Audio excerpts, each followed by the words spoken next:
ISO boom, bro. Sonic controls perfectly in Adventure 2, and I'm gonna explain why. 3D Sonic is a very controversial topic.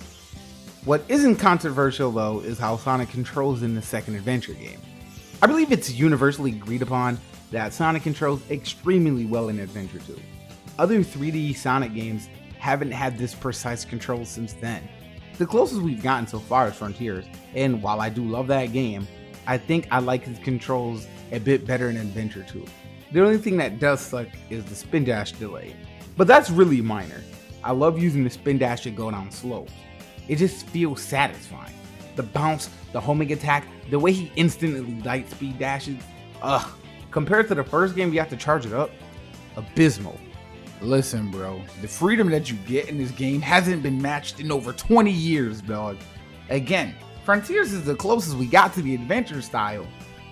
I love the boost. Gens is my favorite one, but the linearity kills the boost, bro. I know Adventure 2 is also linear, but again, that freedom makes up for it that the boost games before Frontiers just didn't have. My favorite stage in Adventure 2 is Metal Harbor. The joys of a prison break. Anyways, the homing attack is just so snappy, and the light speed dash is just so instant, man, I love it. Also, the tricks that Sonic does after every homing attack, that shit's flashy, and it reminds me why I love Sonic. Another one of my favorite stages is Final Rush. This stage is just so peak, bruh. Okay, at the start of the stage, if you hit the jump button at the right time off the first rail, Sonic will do this badass flip. If you time it right, you can skip multiple sections of the level. By the time you get to this level, you're expected to master the rail grind. And if you don't, well, sucks to suck, doesn't it?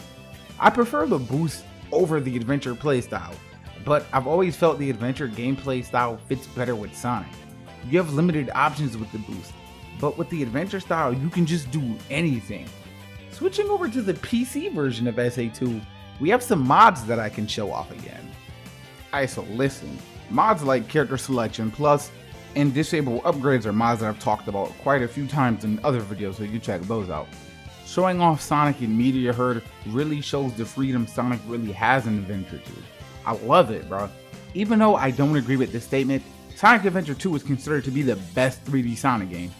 I mean, it is the only 3D Sonic game with a fucking 89 on Metacritic. People really love this game despite how divisive it's become over the years. Most of that happened in 2012, but what is my opinion on the game? Well, this was the first Sonic game I ever played, way back in 2002 on the GameCube. This is my favorite 3D Sonic game, but I don't like it. I'll explain what I mean someday, if I ever stop being lazy. But for now, I just gotta escape from the city.